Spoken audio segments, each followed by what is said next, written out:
Hindi tayo sang-ayon sa politika. Hindi tayo sang-ayon sa snap election. Hindi tayo sang-ayon sa paglalagay ng civilian military junta. Basta yung hakbang, magbubunga ng karahasan at kaguluhan, hindi tayo sang-ayon dyan. Ang gusto natin, lahat ng solusyon, lahat ng hakbang, dapat sumunod sa paraang legal at payapa.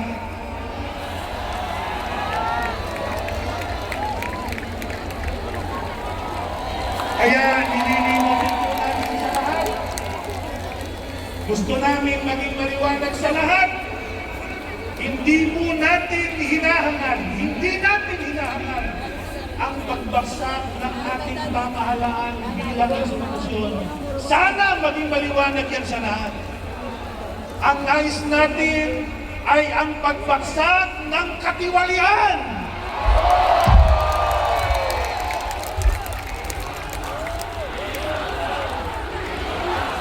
Ang nais natin ay ang pagtataguyod ng isang pamahalaang tapat at makamamayan. Yung masasamang pinuno, yung makatiwaling opisyal, yan ang dapat alisin.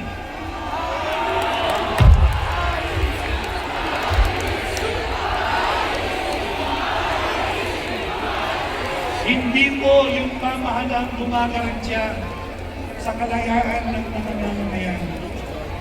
Kaya mga kababayan, malinaw ang ating pinaninindigan.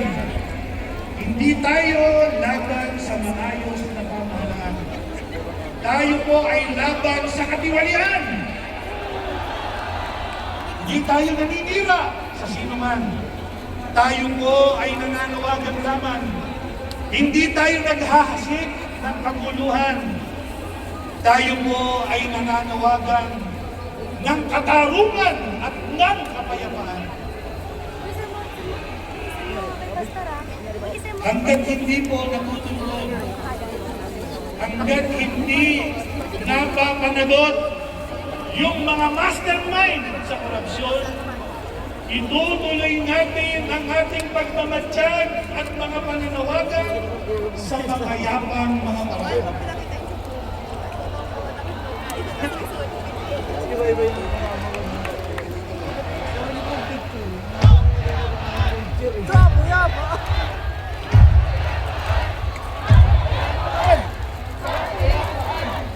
Napakahalaga po yung ating pinapanawagan sapagkat ito ay hindi po para sa atin lang.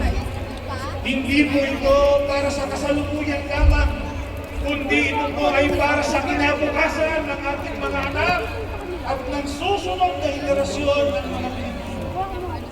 Nararapat sila sa panamumuhay sa isang tapat, makatarungan at marangal na bansa. Tandaan po natin, habang hindi na nananawagan laban sa katiwalian, laban sa kawalang katarungan, may pag-asa po ang Pilipinas nating mahal. Maraming salamat po. Mabuhay ang Pilipinas!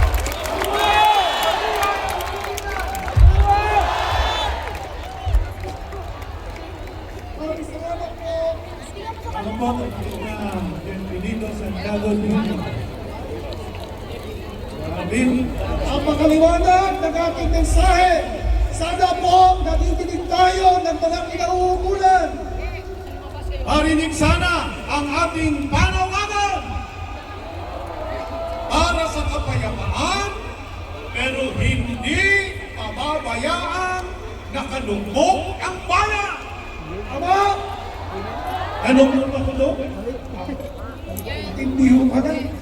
Ito lang mga magnanakaw sa kabangyaman.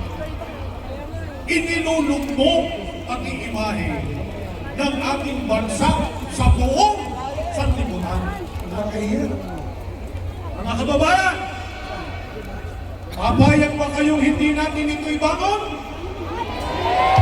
Ibabangon natin! Kabangon! Sisigaw kayo!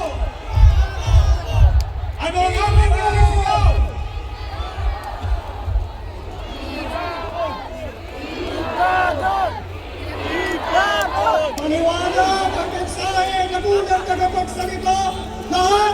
hanagutin!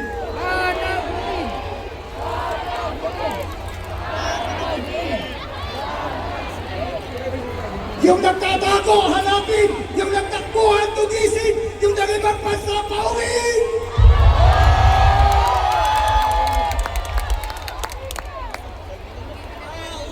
At sana, ang nag-iimbestiga, wag puro drama!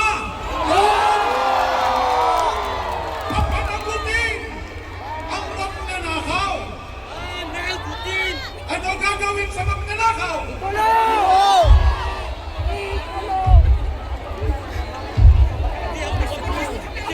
Sige, Isahin natin ang ating tiling! Pakinggan natin ang chat! Lahat tayo makibahagi hanggang sa dulo! hey, Ang chat natin! is, Hustisya! Hustisya! Sa bayang ninakawan! Justisya! Justisya! Ang bahala hanggang bubong! Pero hanggang ngayon, walang natutulog! Investigasyon! Nama-nama! Hindi kami bakal! Hindi kami bakal! INC for transparency! INC for accountability! INC for justice kami! Justice, justice, not justice! Justice, justice, not justice! palakpakan naman yan! Mga kababayan, nagkakatipon man tayo sa dakong ito.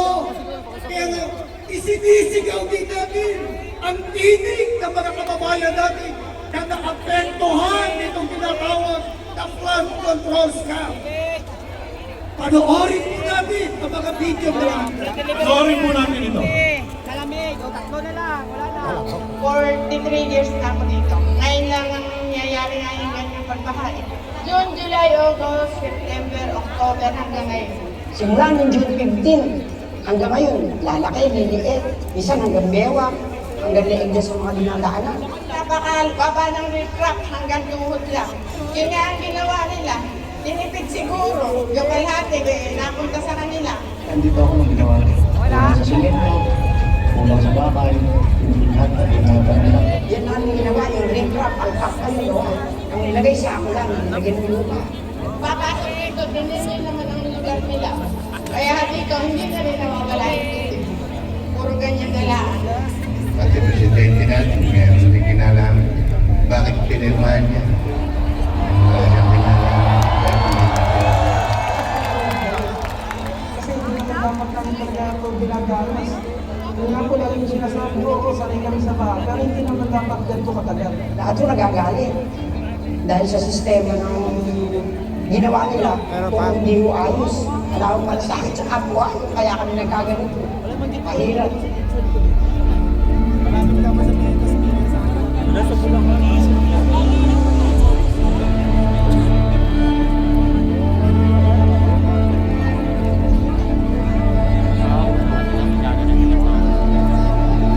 Dapat yan parusahan. Kung may natitira pang pera, ilabas nila para matuloy yung proyekto. Dahil kawawa mo kami. Ginawakot lang yung pera, kaya ganito yung nangyari sa flood control. Kaya, taong bahay ng lapit ko. Kasi, limang buwan na kami bahay dito. Kinakailangan nyo, hindi lang murakutin yung pera para noon. Magawa ng maayos ang refrap na hindi kami mababaha. Kaya kinakailangan ang nanunungkulan sa gobyerno, lumagay sa ayos. Ilagay sa tama yung mga pagawain para naman hindi na mag-permiso. Araw-araw mo yan, naka-jumper boots. Naka-jumper boots, paano umalis? Pag uwi sa gabi, nakagaling pa rin. Nananawagan po ako sa nagpagawa ng mga flood control na yan. Sana ang mga tulad yung nasa taas, sila ang may kasalanan nun eh. Hindi naman yan magagawa hindi dahil sa kanila. Sila ang pumirta yan. Dapat sila yung... Dapat sila sana. Ayun ang mga nanunungkulan ng gobyerno. Kinakailangan, gawin ninyo yung tama para hindi kami nahihirap ang kamukayan. Dito sa Alupin, hindi yung natatapos ng hirap, hanggang puro hirit. Dapat may solusyon yun. Para saan? Kinakailangan igulong. Kuya, hindi ko kilala kung bukor. Bukor.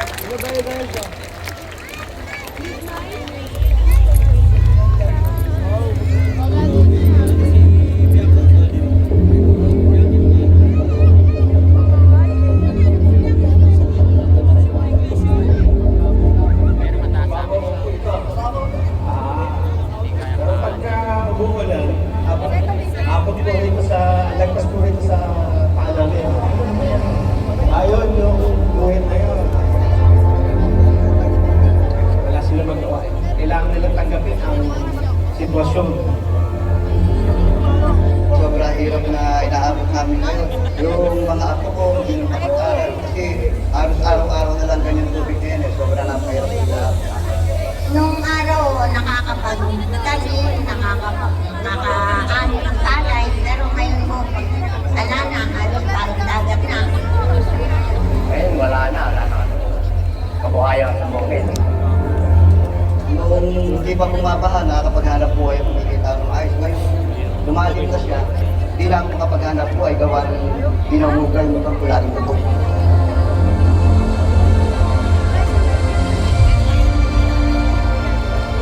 Kasi kung walang mga ganitong aktibidad, mas mahirap maka-adapt sa isang sitwasyon na may problema ka, tapos wala kang makitang tumutulong sa'yo. Walang dumadamay. Nag-iisa ka lang. Nung ano po, nung hindi pa po ganyan, medyo may ayos po ng konti. Eh ngayon po, ngayon po smooth na.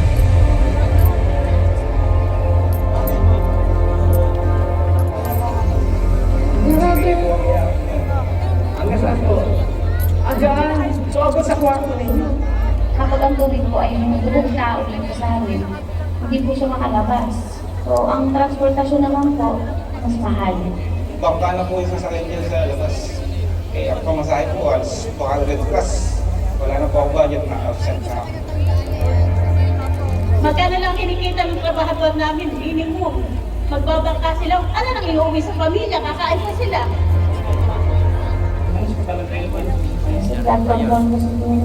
Sa dike. Walang pagbabago, dahil yung dike namin hindi pa naaayos. Yun ang dahilan kung bakit lagi kami baha. Parang ano po kasi pag inisip nyo, yung puro hirap. Parang walang ginawa. Yung gusto kong bilhin yung gusto ng anak mo, wala kang makikita.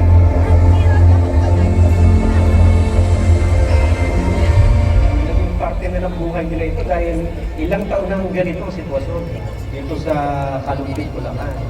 Pagkatapos mababalitaan mo yung pondo para ito'y masolusyonan, kinuha lang ng ilang taon. Siguro ang nakita namin parating doon sa mga nangurakot sa kamay ng pera na sana makita nila yung hirap na dinaranas namin sa ating bansa.